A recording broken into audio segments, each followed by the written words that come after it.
स्वभावचिन्मयानन्दं कृपापूर्णं जगत्पतिं हरिषड्वर्गजेतारं नित्यानन्दगुरुं भजे।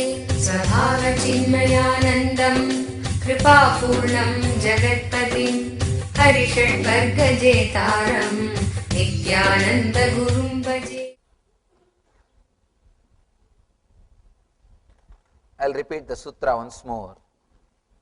As breath turns from down to up, and again as breath curves from up to down, through both these turns, realize whenever the incoming breath takes a turn, as outgoing breath, it is. And whenever the outgoing breath takes turn, becomes the incoming breath, again you experience the neutral space.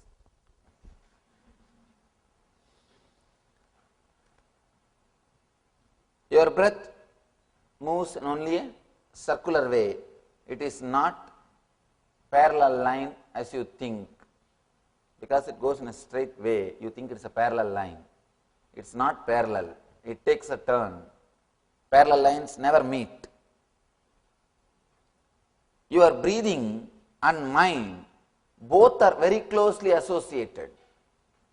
As I was telling you yesterday, the prana and mana, prana sarira and mana sarira are very closely connected to each other. If the prana becomes slow, the number of thoughts per second also reduces. Along with the length, breadth, depth of the prana, thoughts per second also reduces. Please understand.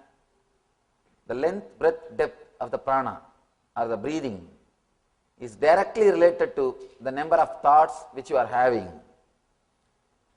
If for example here, if the prana is slowly coming down, slowly going into the inner space to take turn. This is the space in which it takes turn. It's an ingoing, incoming, outgoing.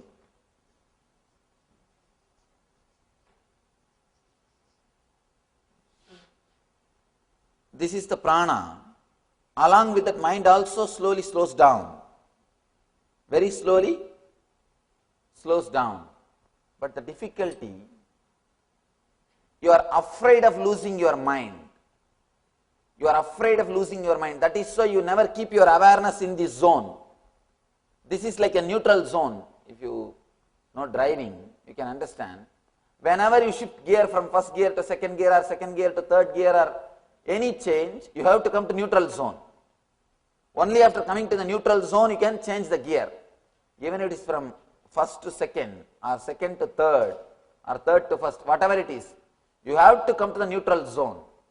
Same way, the incoming breath taking turn as outgoing breath, this turn, this zone is a neutral zone. This is neutral zone.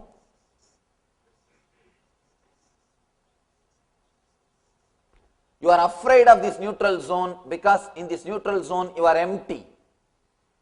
You don't have any identity. The biggest fear human beings have is fear of losing identity. Fear of losing the identity. I tell you, even fear of losing death is not great fear, like fear of losing identity. Fear of losing death itself is nothing but you don't know how you will be after death. If you are very clear, you will be in some way, you don't have the fear. Here, you are not very clear about how you will be after death, how you will be after you leave the body. It is the identity, the fear of losing identity that is much worse than fear of death. Here, when you pass through this neutral zone, when your breath stops, your mind also stops. You do not want this space. That is why you just jump this space. You never keep your awareness. You are never aware of the space because you do not want to lose your identity. If your mind stops, you will not have identity for a few moments. You will lose your identity, and you always think you are only identity. You exist just only on identity. When you feel your identity is lost, you feel you are no more. That's the reason whenever you come to this zone, you just take a jump. You are never aware of this zone. Every moment this zone is happening in you again and again. Whenever your incoming breath takes outgoing as outgoing, or outgoing takes as incoming, this is also neutral zone. But you are afraid of these two neutral zones. You just take a jump. You do not want to be aware of this space. Every moment, when the incoming breath takes as outgoing, outgoing takes as incoming, you are afraid of this neutral zone, because in neutral zone you don't exist. In neutral zone, your identity is lost. You do not want to be aware of losing your identity. You do not want to lose your identity. You are so obsessed with your identity. You are so caught. You are completely caught with your identity. You do not want to even remain for a moment, even for a chana. You do not want to be without your identity. Constantly you are protecting your identity. But the big problem is your identity is completely social. It is not existential. It is just comparative reality. It is not existential reality. Whatever you think as your identity, your money, relationship, your age, your sex, whatever you call as your identity, it is just societal and suicidal. Societal and suicidal. It is not the existential reality. It is just comparative reality. But the big thing is, you are afraid of existential reality and trying to protect your comparative reality, but you think you are protecting something which is. It's a real fun actually. You are trying to protect which is not against which is. Which is your reality, that neutral space, that gap. Which is not is your comparative reality, your identity. You are trying to protect your identity against your reality. That is where you miss the whole game. That is why our life is a big failure. You are trying to protect which is not. You are trying to fight for which is not against which is. See, the light has got an existence. It has got positive existence. But darkness doesn't have positive existence. It exists only in a negative way. It doesn't have positive existence. You are trying to protect which doesn't have positive existence against which has got positive existence. In this space, in this zone, the neutral zone, the inner space or consciousness is the reality. It is a truth. It exists in you every moment. Every moment when your incoming breath takes turn as outgoing breath, or outgoing breath takes turn as incoming breath, you are in that neutral space. You are in that consciousness. But you neither wanted to experience nor feel comfortable with that zone. You are so caught up in your identity, especially with the Western culture. Surrender means death. Just by hearing the word surrender, people get frightened. But you don't know, you are trying to protect something which doesn't have basic existence. You see, all your identity, Your identity is what? Your mind. This is what is your identity, the mind. This is breath.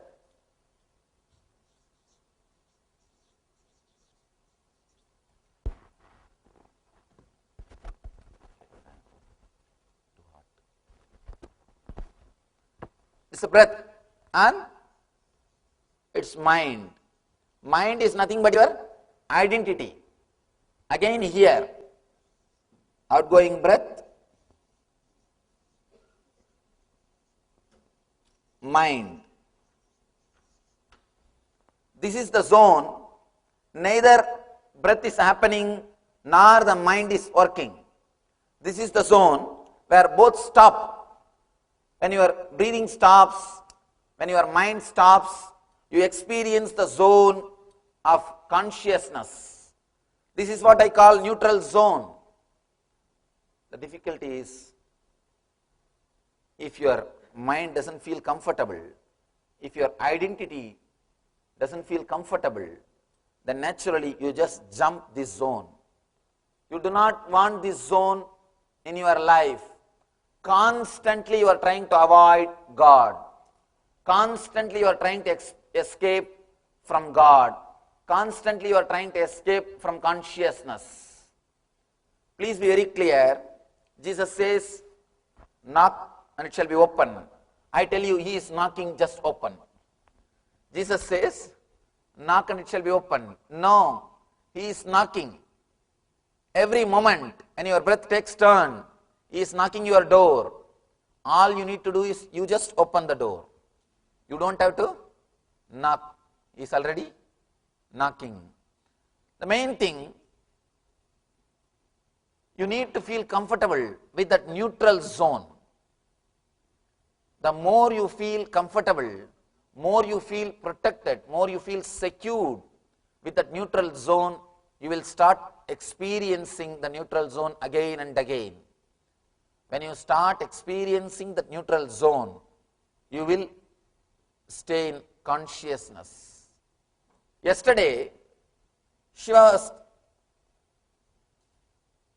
giving us a technique to be a witness of only one neutral zone. Incoming breath becoming outgoing. Incoming breath taking turn as outgoing. He was speaking about only one neutral zone, because immediately you can't be aware of both the neutral zones. Only one you can start. Yesterday he started with first neutral zone. Now he goes deep. He goes deep. Now he says, be aware of both the neutral zones. Be aware of both the neutral zones. Let's enter into the technique and see how he is explaining. O Bhairavi, he starts with the word, beautiful word, O Bhairavi. This word should be understood. Yesterday he started, O Radiant One. Every day he gives new name. And we should understand, Shiva is not using a single word unnecessarily. Not even a single word from Shiva's mouth is unnecessary. Not even a single word can be edited. As I was telling you yesterday, when I wanted to speak on Brahma Sutra, I could edit Brahma Sutra. It was 555. I chose only 3 sloka, 3 sutra. When I wanted to speak on Yoga Sutra, it was again 555. I don't know what is to do with that number. But Yoga Sutra and Brahma Sutra both are 555. I chose only 10 or 11 sutras. When it came to Gita, it's 700. I chose only 120. But here, Shiva has given 112 slokas. I am not able to drop a single sloka. I couldn't drop a single sutra because every sutra is just overflowing with energy, overflowing with a meaning, and you can't say essence of Shiva Sutras is something less than Shiva Sutras. It's a pure essence. It's already distilled the whole essence. Is completely used his intelligence. What maximum can be done, Shiva himself did. Nothing more needs to be done. A small story. One multimillionaire goes to a New York City bank and says, I wanted $5,000 loan. The manager asks, give some guarantee, please give us some guarantee. The man said, please have the car key of my new Rolls Royce. He gave the car key. Manager took the car and safely parked in the underground parking. The man left. He went for Europe trip. After 1 month he came back. Straight he came to the bank and said, sir, I wanted to give your money back. Manager said, yes, $5,000 and $15 interest. Man gave the check, took the car key. Manager asked, sir, when you are away, I checked with your accounts. I checked about your identity. I found you are a multimillionaire. Why did you take just $5,000 loan? What happened? He said, see, where else I can park my Rolls Royce for $15 1 month? Where else I can park my Rolls Royce for $15 1 month in New York? Be very clear. You don't. Where else you can learn much better way about spirituality than Shiva. He has done whatever can be done. Just like that person, just like that guy, Shiva has distilled the whole thing. Now nothing more needs to be done. He has given the essence. He starts with the word, oh Bhairavi. The word Bhairavi is a beautiful word. He says, Bhairavi means a person who has gone beyond Bhaya. There are many meanings. You can, in Sanskrit, you can give at least 25 meanings to a single word. Because it is poetic. It is not prose. The whole language is poetic. The whole language is poetic. You can give at least 25 meanings to a single word. Bhayaha ramyate means who can flirt with fear is Bhairava. Understand? Flirt with fear. Ramya means flirting. Bhaya means fear. Be very clear. Fearlessness is not Bhairavatva. Fearlessness is suppressing fear. We also sometimes experience fearlessness. When you are really shaken, when you are supposed to cross dark area in the night, you start chanting some Rama Rama, Krishna Krishna. All gods will come only at that time in our mind. All possible names, Rama Rama, Govinda Govinda, Krishna Krishna, whatever name, everything will come, and you will really feel that you don't have fear also, because your inner chattering is engaged in something else.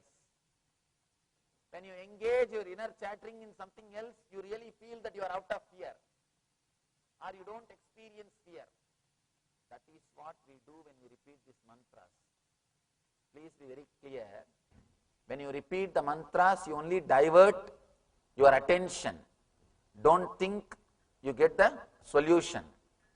You are not solving the problem. You just divert your attention. You just turn your attention somewhere else. It's like there is a proverb.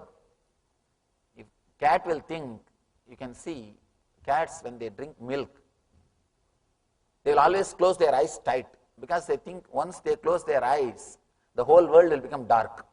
Nobody will see that they are drinking milk. You are also doing the same thing. When you chant some mantra, because you don't pay attention to the fear, you think the fear has disappeared. Let you be very clear, fearlessness does not mean non-existence of fear. It means the fear will be there and you will have tremendous energy or courage to live with it. Who can flirt with the fear? The maximum fear and the energy or the courage to live with it is what? Is the quality of Bhairava. Bhairava means it is not that he doesn't have fear, he can flirt with fear. He is not affected by fear. One more thing, the very quality of life is fear. People come and ask me, Swamiji, I am always having the fear of unknown, what to do? I tell them, please be very clear, you are alive. There is a possibility of losing something, that is why you are afraid. If you don't have any possibility, you will never be afraid. You will never be afraid. That is why these barbarians, the barbaric societies, they are never afraid. You can see constantly these fellows going out and killing people. War, all wars. You can see people who are barbaric only win in the war. The big problem is people who are sensitive, respectful to the life, they don't feel like fighting. They don't feel like fighting because they don't feel that there is need for protecting anything. But these barbaric people, they go on killing everybody. Let it be very clear, fear is the basic quality of life. You can be fearless if you are in graveyard. If you are already in graveyard, there is no need to be afraid of anything. Nothing to lose. If you have something to lose, you will have fear. Nothing can be done. Nothing can be done. That is the quality of life itself. Here, Shiva says, Bhairavi, O Bhairavi, means, O energy, you can flirt with fear, who can have or go beyond. You are neither attached with fear or detached from fear. One more thing, if you are afraid of fears, if you are frightened about fears, again, don't think you are detached from fear. It's one more kind of attachment. All detachment is one more kind of attachment. The negative way of attachment is detachment. If you are afraid of fear, if you are frightened about fear, again, you are in fear. Your consciousness will be moving around the fear. One thing, sometime if you are energetic, if the hormonal pressure in your body is high, you do things without intelligence, without thinking about the result. That is what you call as courage. Let it be very clear, whatever you think as courage is not courage. You do not think about consequences. In hurry, just when you run, you don't know what you are doing and you just do it. And you do not know what you have done, or you do not know what you want to do, and you just run and finish it off. Small story. 3 friends ran to the railway station. Last moment at 10:21, 10:20 is the train time, 10:21, somehow 2 of them they got into the train. The third one missed. Station master came and petted, tried to console him. Don't worry, at least your friends have made it. Said, no, they came to see me off. They came to see me off. Be very clear, sometime in the hurry, you don't know what you are doing. And that is what you claim as courage. When the hormonal pressure is little more than your intelligence or logic, you do something which you claim as courage, that's all. Otherwise, except a man who has experienced this neutral zone, nobody can talk about courage. The real courage is to let go your identity, which you think as you, to relax from the identity, which you again and again associate as you, whether your money or your relationship, whatever you think as your power, whatever gives you the power, as on now, the source for inspiration or the source for power is only the matter, your bank balance, your house, your relationships, your car, or whatever you think as yours.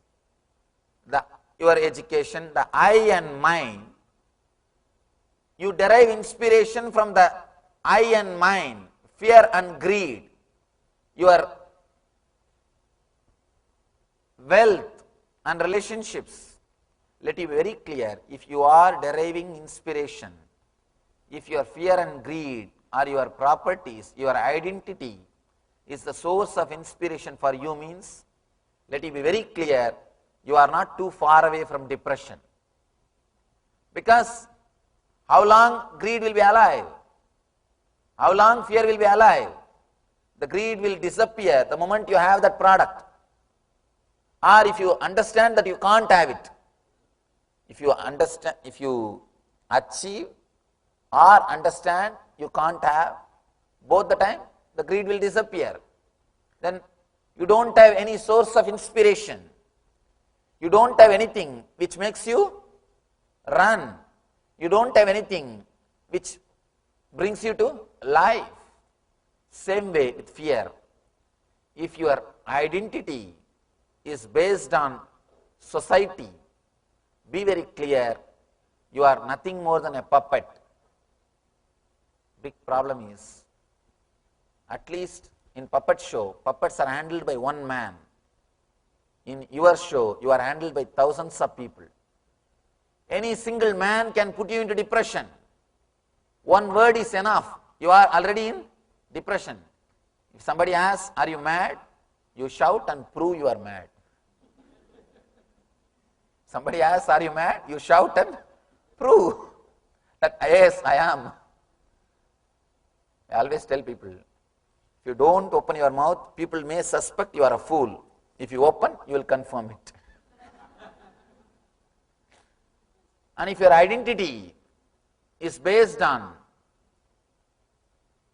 the outer world, you will not feel comfortable in that neutral zone. Person who feels comfortable in the neutral zone will be constantly rejuvenated. That is what I call eternal bliss. Constantly you will be energized. Understand? It's like every moment you are sent to a high plane. Every moment you are high. I just wanted to name this lecture. Get high on air. Get high on prana. Every moment, if you start feeling comfortable with the neutral zone, every moment you get high on prana. Prana means the life source, the life force, the energy or the consciousness which is the base for your existence. Let me be very clear, the word prana does not mean air. In Sanskrit, the prana has got deeper meaning. It is not simply air, it's like air. Air is a product delivered from the outer world. Prana is the energy which you receive from the product. Prana is the energy. It's like a lorry is coming into your house and delivering some parcel and going away. The lorry is air and the parcel is prana. What is directly useful or what is directly the energy, base of your consciousness is what only is called as prana. If you can be comfortable in that neutral zone, be very clear, again and again you will be infused with energy because that is the energy zone. That neutral zone is what I call Shiva consciousness, eternal consciousness, bliss space, Anandagandha, or whatever, Samadhi, Satori, whatever names you call, God, the neutral zone only is given different names. If you can be comfortable in that neutral zone, every moment, again and again you will be rejuvenated, flooded with energy. In this lower neutral zone, when the incoming takes outgoing turn, you are flooded with energy. When the outgoing takes the turn of incoming, you are flooded with intelligence. Please understand. As I was telling you yesterday, incoming is life, outgoing is death. Incoming breath is life, outgoing breath is death.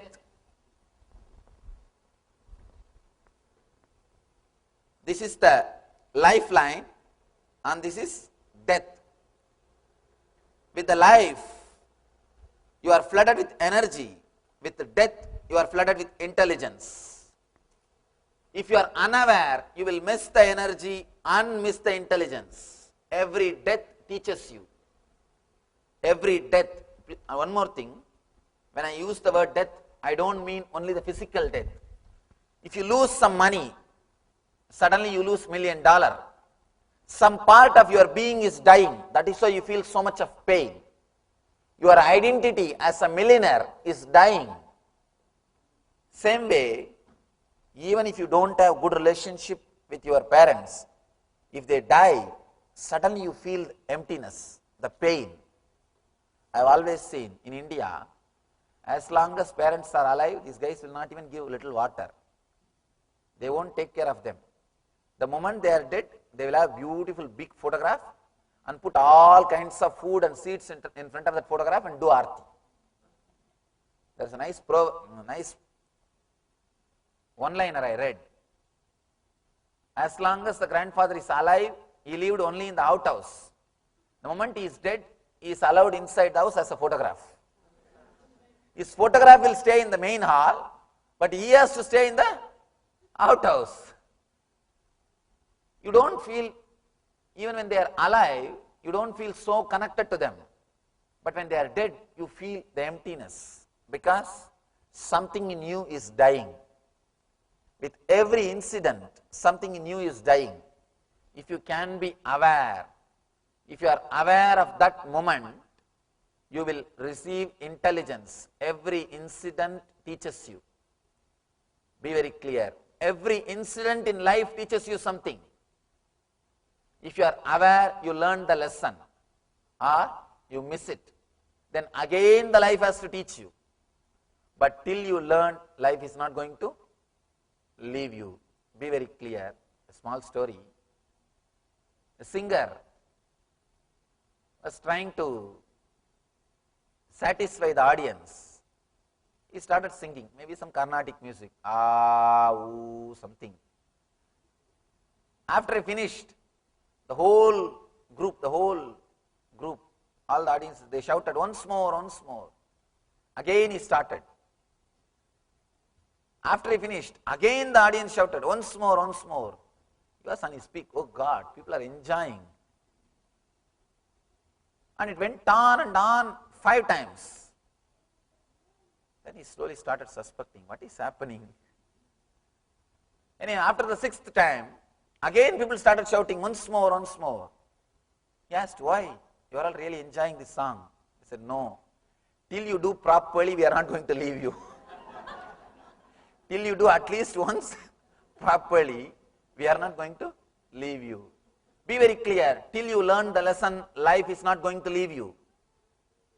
If you are aware of the death and birth gap, you will be aware when you lose something, when life teaches you something. You will be awakened to intelligence. Let me explain once more. This technique does not mean you will only sit for half an hour and watch the breath incoming and outgoing, or outgoing taking turn into incoming. Please understand, it is not just half an hour technique. You will sit with eyes closed. You will observe the incoming breath taking outgoing breath taking incoming breath. That is the way to start, but that is not the complete technique. When I say be aware of incoming breath taking turn as outgoing breath, and outgoing breath taking turn as incoming breath, I mean be aware when you are flooded with energy and intelligence. When you are given life, sometimes even a single desire can bring life to you. You can see you are lying in the bed the weekend. You don't feel like getting out of the bed. Suddenly you remember some friend, somebody's name, or you just wanted to meet him. A single thought, your whole body is alive. You are out of the bed. You just wanted to run. When you are flooded with energy, be aware that is happening in this neutral zone only. Same way, when you are flooded with intelligence, when something is taken away from you, you are flooded with intelligence. When if you are losing something, if something is lost, immediately you are given some message, some understanding about the life. Be aware when you are flooded with intelligence. This is intelligence neutral zone. This is energy neutral zone. When the birth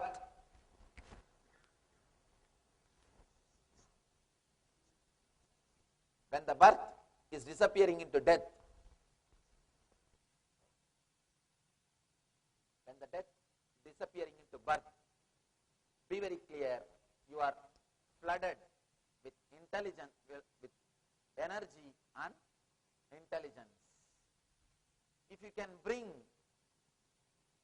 your awareness to these two zones, whole day you will be constantly flooded with energy. Yesterday Shiva was teaching us to be aware of energy. That is why yesterday I warned all of you, please do not create any strong thought or emotional attachment after that meditation, because you will be flooded with energy. Any thought which you create will become alive, and you do not have intelligence to use your viveka to analyze whether it is right or wrong for you. Now with this meditation, you don't have to control yourself. You will awaken the intelligence also when you watch both the gaps. When you are aware of both the gaps, you will be constantly flooded with energy and intelligence. If you go a little deep, you will understand one more important thing. Every moment you have thought and energy, 0 and 1. The whole binary system is based on this only. The whole binary system of 0 and 1, the thought and energy, energy and thought and energy, the energy and thought, both are directly related. Actually, for a moment you will be flooded with Ichcha Shakti, the next moment you will be flooded with Kriya Shakti. One moment you are flooded with energy, next moment you are flooded with intelligence. Constantly, these two are playing the game. This is the game of Shiva and Shakti. This is the whole cosmos, matter and energy. Constantly in your inner space, Shiva and Shakti are dancing. The matter and energy are dancing. If you can be aware of the gap, you will experience the eternal consciousness, the Shiva consciousness. Ichcha and Kriya both are dancing in your inner space. If you can be aware of the gap, you will achieve the Jnana Shakti. The Ichcha Shakti and Kriya Shakti, both of them are just dancing. The energy is enjoying itself. Energy is expressing itself in your inner space. If you can be little aware, if you can feel comfortable with the gap, suddenly you will see that Jnana Shakti is awakened in you. You need to understand two things from this technique. First thing, at least spend 21 minutes when you want to practice this technique. At least spend 21 minutes with yourself and be witness of both the gaps. As breath turns from down to up, and again as breath curves from up to down. Through both these turns, realize you are in neutral space. Through both these turns, realize the gap. Be aware of your inner consciousness. Through both this gap, just be witness of these two gaps and experience Shiva consciousness. This is the first thing. Next thing, people ask me, Swamiji, whole day how can we do this breath watch? How can we practice this whole day? We won't be able to do whole day. If we are whole day sitting and watching the breath, who will give food? And really, especially in this country, the paying bills, actually in the immigration, I always go through this problem. In the immigration, they asked me, what for you are coming to this country? I said, to take meditation classes. And what you are doing? I said, I am running a non-profit organization. Who pays for your bills? I was shocked with that question. Who pays for my bills? Because we never think about all these things in India. And I said, I have a trust that takes care of me. And then immediately they said, oh, that's a nice life. Somebody else is paying for your food and stay. And somebody else is taking care of you. Actually, when I heard that conversation, first time I understood that is true. We never think about all these things in India. Paying bill and all these things doesn't have a big role in our consciousness. You meditate if you like, you don't if you don't like, that's all. But there's we don't think too much about who will pay bill, what is happening with the life. In that case, then I started recalling. In India, there are so many people who neither work nor earn, but they are all alive. And I also wanted to do little research. Who pays for their bills? And nobody pays because nobody gets any bill in India.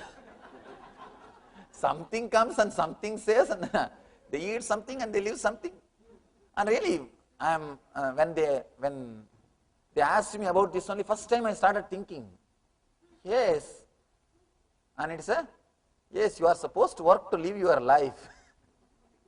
And in India, we don't understand the concept. You can be alive without even thinking of going for a job. I know at least thousands of people, if not lakhs also. Not only they don't go for a job, don't even think of going for a job. Who neither think of job, nor think of making money, but they are all alive. And one more thing, I had real shock. When I came to this country first time, they told me, Swamiji, you have to do meditation workshop only in weekends. I said, weekend, why? They said, only then people will be free. I was surprised because in India, no question of weekend or weekday. We don't know except this.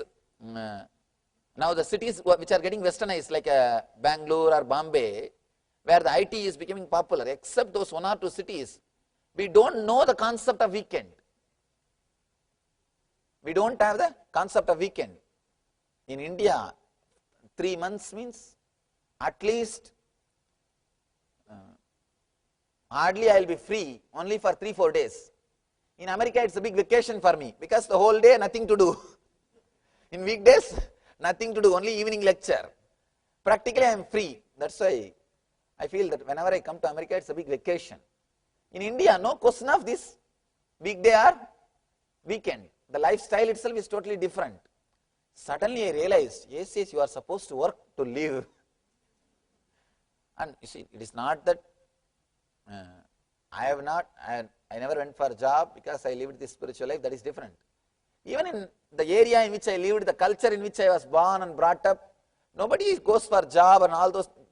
I have never seen, even around, in and around my village, regularly come morning going for a job and evening, that idea itself never existed. That idea itself never existed. That's why people, our devotees who are from America, when they come to India and stay in our ashram, they don't want to come back. Because there is nothing to be done. And you are really liberated. Practically you experience the liberation. and nothing much to be done. See, even if you are here, even if you are sick, you can't do anything. You have to work for yourself. You have to support yourself. You have to pay for your bills. In India, even if you are healthy, you don't have to work. Forget about the question if you are sick, even little bit of. If you feel like you are having headache, that's enough. You don't have to go to office or anywhere for 10 days. The lifestyle is totally different. Anyhow, here, let you understand, again and again and again, you are flooded with energy. You are flooded with energy. When you start experiencing this inner space, the neutral zone, the source of inspiration will not be the matter for you, it will be spirit. Please understand, as long as the source of inspiration is your identity, you are driven by your identity, you will try to strengthen your identity, which is not there. Which is not there. See, your identity as a rich man will be alive if you are among the poor people. If you go and be with the rich people, what will happen to your identity? It will be lost. Your identity as a young man will be alive if you are with old people. If you are with old people, what will happen? Your identity will disappear. Be very clear, your identity is completely relative. It is comparative. It is not reality. If you are comfortable only with inhaling and exhaling, you will be strengthening your identity.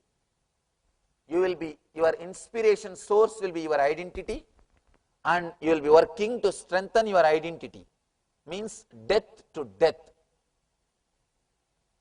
If you shift your comfort zone, if you start feeling comfortable with the neutral zone, if you start witnessing, if you start observing these two neutral zones, and if you are relaxed in that neutral zone, you will start creating a new source of inspiration for you, which is not your identity, which is not matter.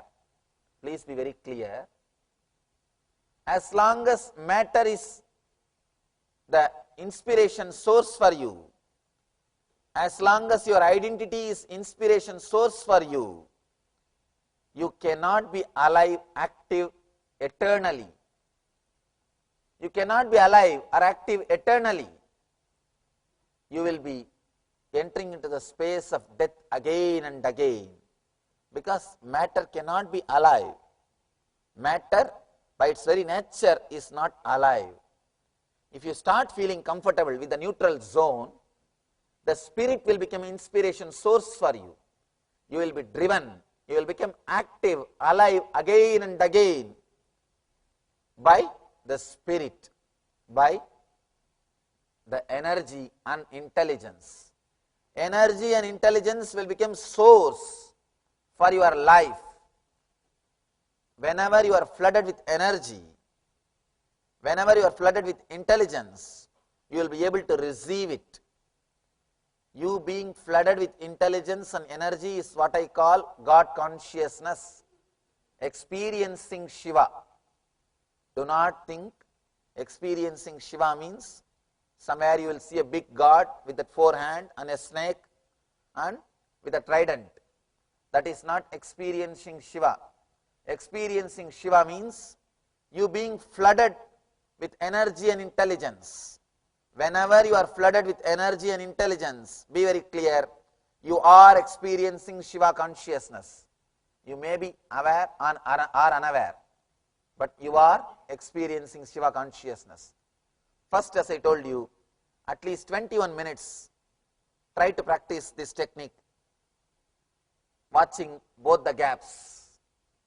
Next, whole day, whenever you are flooded with energy, whenever you become alive, you can see when you get some thought related to greed, some desire, suddenly you will see that your whole body is alive. You are alive, you are overflowing, bubbling with energy. You just want to do that. Be aware of that moment. Just be witness of that moment. I tell you, if you can witness whenever you are flooded with energy, you can retain that same excitement, same energy without object. For example, suddenly you become alive when you remember your friend. You remember your friend, you wanted to go and see him or her. You become alive. You just jump out of your bed.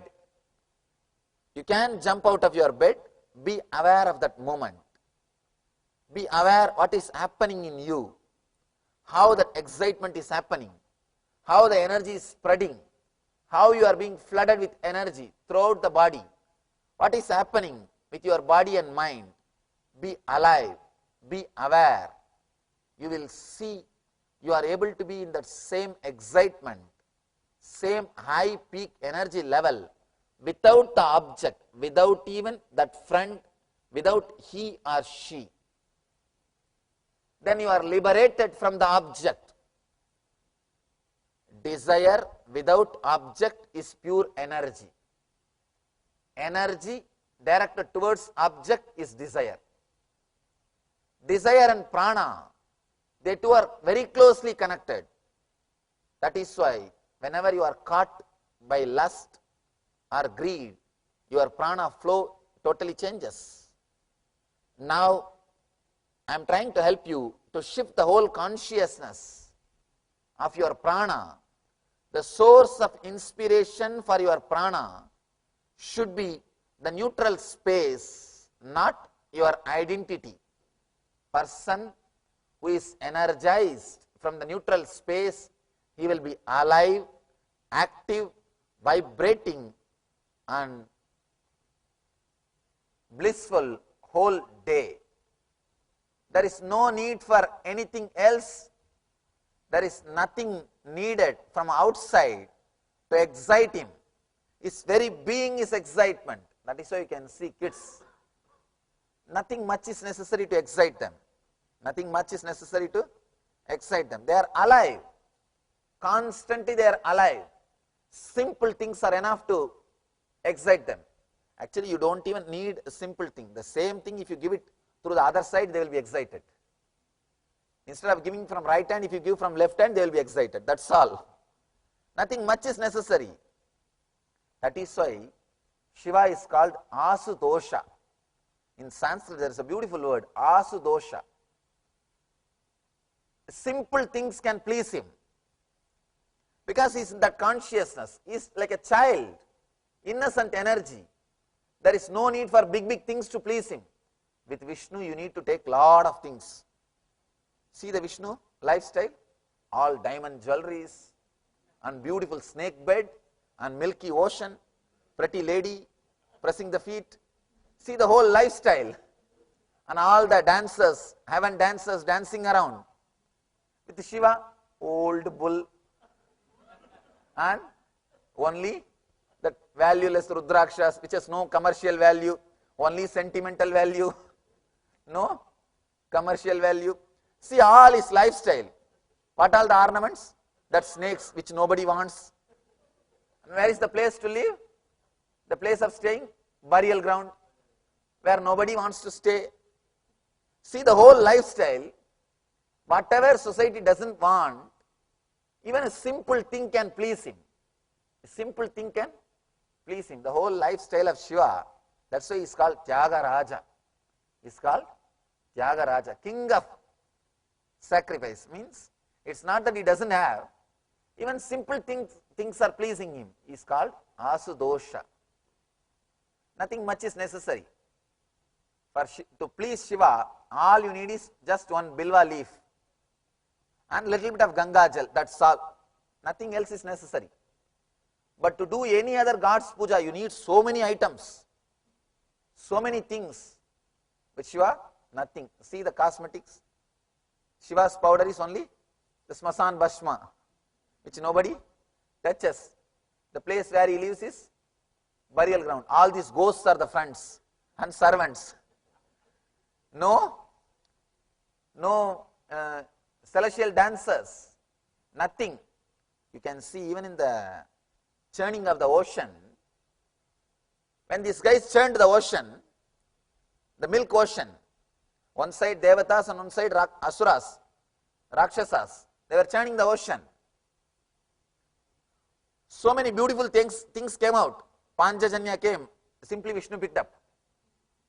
And the Kalpavriksha means the tree which gives you whatever you want, Indra picked up. And the Kamadhenu came, Indrani picked up. And so many beautiful things came. Shamantaka came, Vishnu went and picked up. And the Vajrayuda came, Indra took it away. And all the Apsaras came, Indra said, come to my court. All these pretty things, beautiful things, when they came, all these fellows went and took away. When the poison came, all of them escaped. Nobody was there. Not even a single guy. Then Shiva has to come and rescue. Whatever is not necessary, whatever is not used by the society, Shiva accepts. He can be pleased even with a simple thing. Pure energy without object. Pure energy without object. Desire without object is energy. Energy with directed towards some object is desire. When I wandered all over India, I always used to stay in burial grounds. Smashan is the place I'll stay. People ask me, why do you choose always Smashan to stay, Swamiji? I tell them two reasons. One, I don't have to reserve. I don't have to book. There is no need for reservation. Second thing, every village will have burial ground. Every village will have smashan. Third important thing, it will be really peaceful. According to my experience, only living people disturb others. Dead people never disturb anybody. According to my experience, only living people disturb others. Dead people never disturb others. These are the basic three reasons. I don't have to reserve. All village will have one smashan. An important reason, it will be peaceful and silent. There will be no disturbance. I think that's why Shiva also chose. Shiva is called Asudosha. Simple thing can please him. Nothing much is necessary. See the Vishnu's lifestyle, all Garuda, flight. And all best things. See Shiva's lifestyle, old bull, sometimes it moves and sometimes it will not move. If you go to Varanasi, you will see. They will not move, simply nothing can be done. No traffic rule, nothing. Simply they are the traffic police. And one more thing, you can't beat them, another one problem. In Varanasi, you can't beat the bulls. Because they are Shiva's vehicle. It is Shiva's city. And nothing can be done. And straight away they will come and eat what you have in your hand. Nothing can be done. Varanasi is the real funny city to look, not to enter. Anyhow, Shiva is called Asudosha, easily pleased.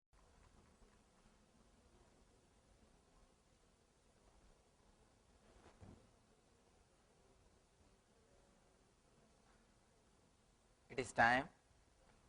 Let us start the meditation. I will repeat the sutra once more. As breath turns from down to up, and again as breath curves from up to down, through both these turns, realize whenever the incoming breath takes a turn, as outgoing breath, it is. And whenever the outgoing breath takes turn, becomes an incoming breath, again you experience the neutral space. Be aware of these two neutral space. You will see, you will be able to feel very clearly the incoming breath awakens energy The outgoing breath awakens intelligence.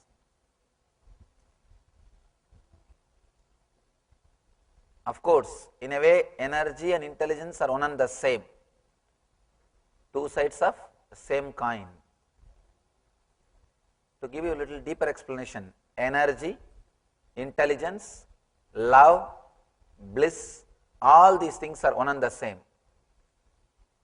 When the consciousness expresses through your head, it's intelligence. When it expresses through your heart, it is love.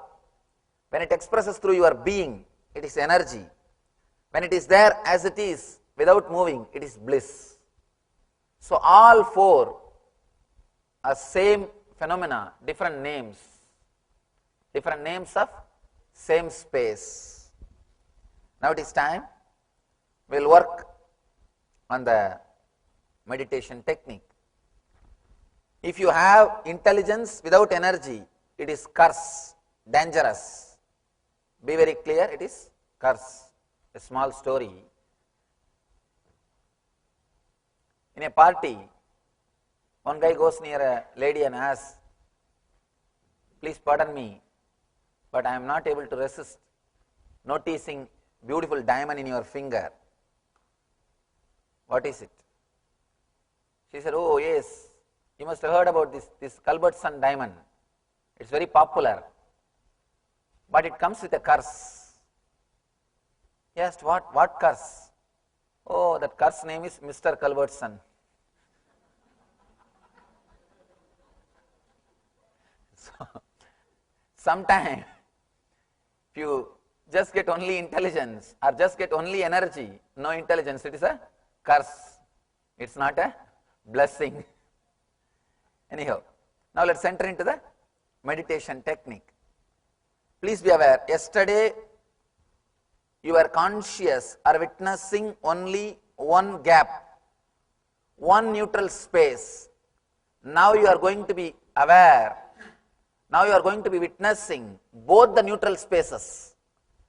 When breath turns from down to up and curves from up to down. I will guide you step by step. First I will guide you to be aware of only incoming breath. Next you will be aware of only outgoing breath. Third you will be aware of only one turn. Then fourth you will be aware of both the turns.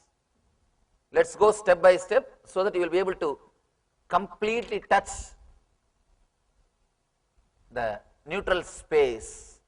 You will feel completely comfortable with the neutral space. Decide very clearly, for next 10 minutes, I am dropping my identity. I will feel comfortable without my identity. Be very clear, your identity is the main reason why you take jump. Whenever you come near that neutral space, you do not relax into the neutral space, you just jump and go to the next step. You do not want the neutral space to last long. You do not want to be aware of that neutral space because you are afraid of losing your identity. It's a beautiful chance. God is knocking at your door. Please relax from your identity and experience the Shiva consciousness. And one more thing, tomorrow I am going to start the discourse at 7:30 itself. Tomorrow is the beautiful technique. Shiva is taking us step by step, deeper and deeper layers. Tomorrow is taking us to a different dimension, totally altogether different dimension. Tomorrow is the third sutra. My main message for this whole trip, be unclutched. Tomorrow I will be speaking on that main theme for this whole spring tour. The main theme is be unclutched.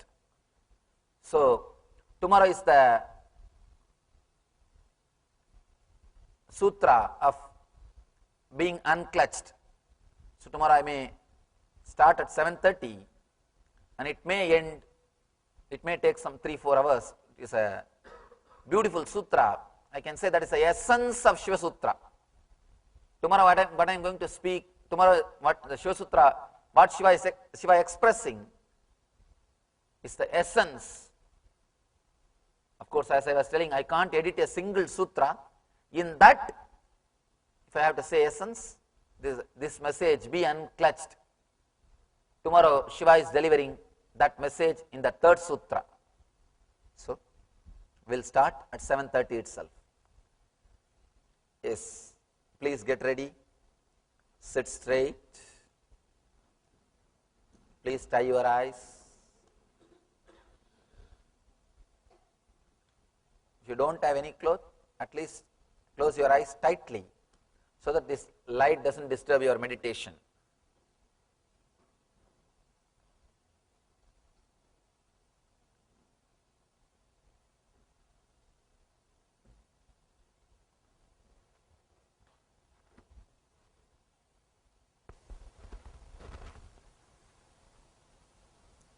Inhale and exhale as slowly as possible and as deeply as possible.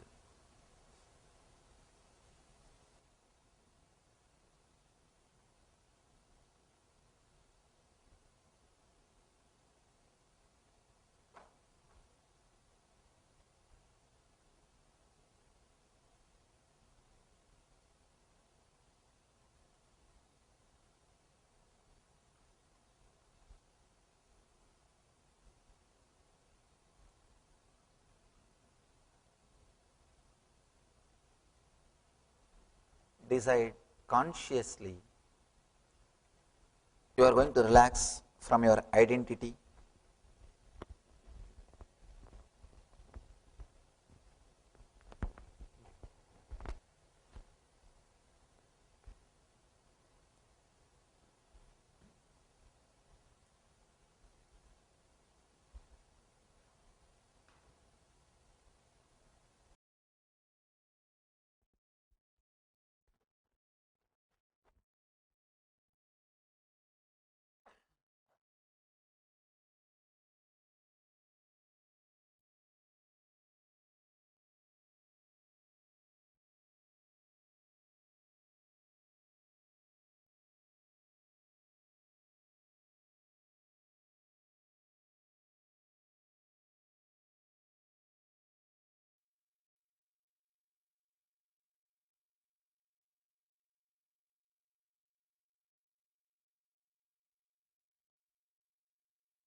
Slowly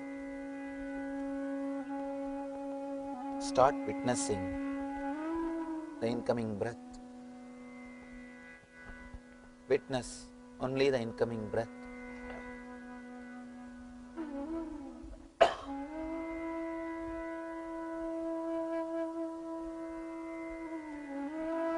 Witness the incoming breath. Feel the incoming breath flooding energy, life throughout your body.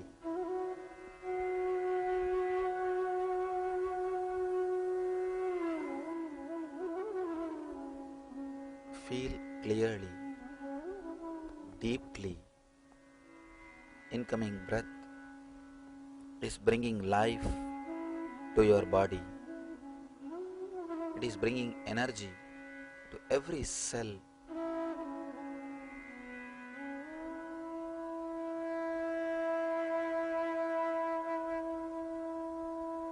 Every cell of your body is becoming alive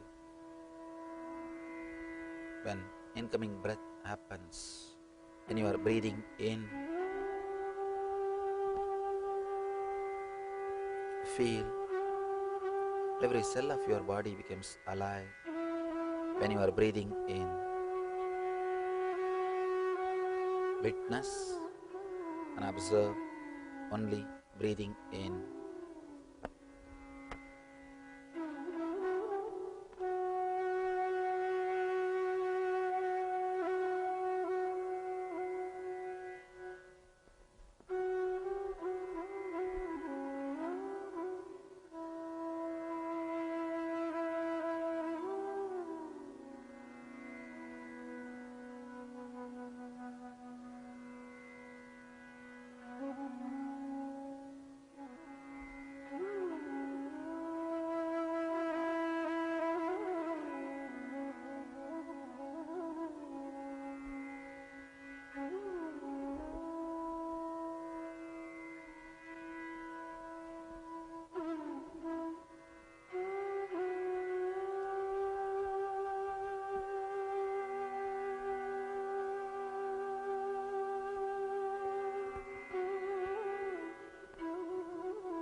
Start observing, witnessing only outgoing breath.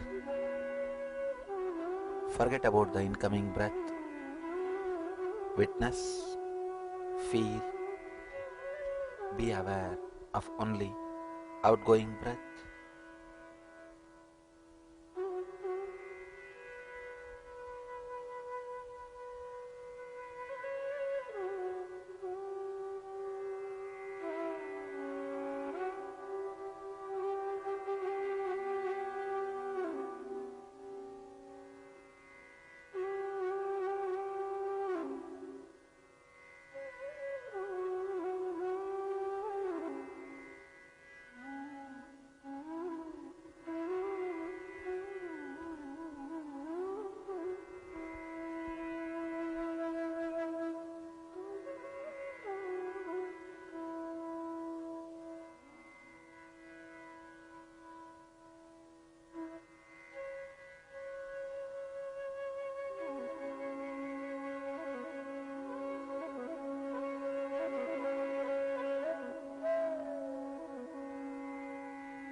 Start witnessing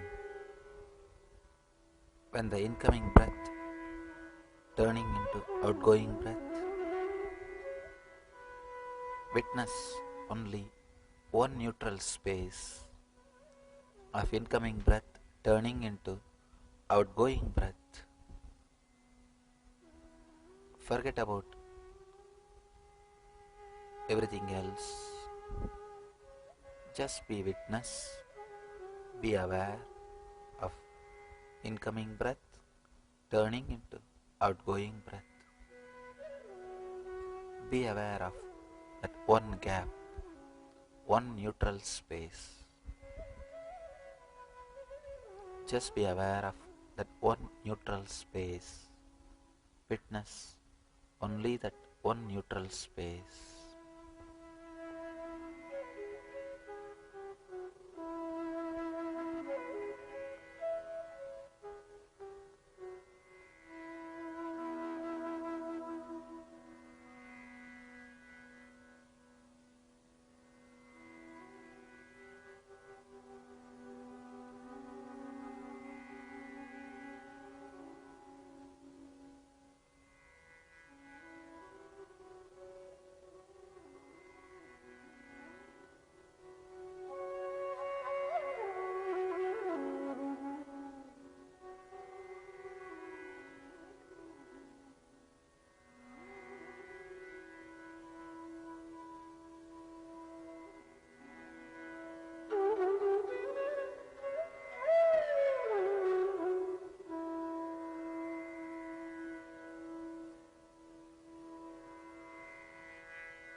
If you miss the gap, do not worry or feel guilt. Just be aware of the next gap. Be aware of only one gap, incoming breath turning into outgoing breath. Just be aware, be witness of the one neutral space.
Start witnessing.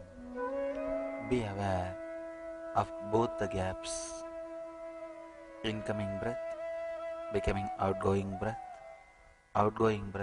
becoming incoming breath. As breath turns from down to up, and again as breath curves from up to down, be aware. Start witnessing both the neutral space, both gaps.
Witness both the neutral spaces.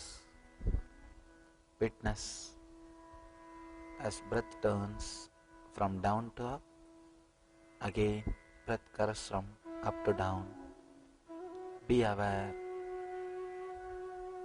Be completely relaxed through both these turns. Feel clearly you are flooded with energy and understanding. You are flooded with energy and intelligence.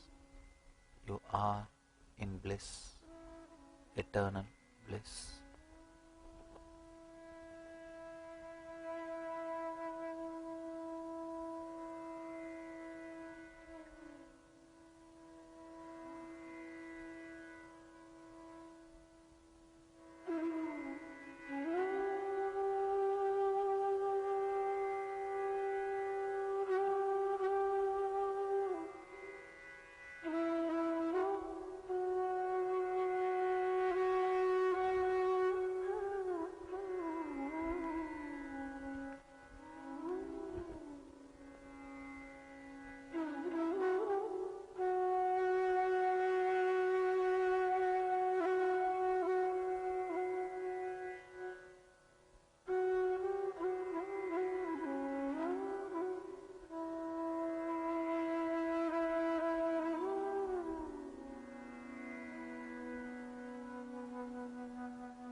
Shanti, Shanti, Shanti.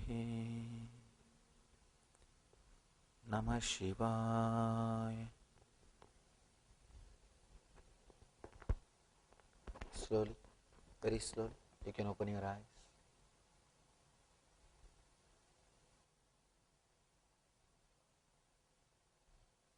Now we will have energy darshan. The energy darshan, again I am trying to give you the glimpse of that neutral space. I am trying to put you in the neutral space through that high energy. I request you to come with a deep, prayerful mood and awareness so that you can relax into that neutral space during energy darshan and experience bliss. Let you experience this technique and be in radiate eternal bliss, Nityananda. Thank you.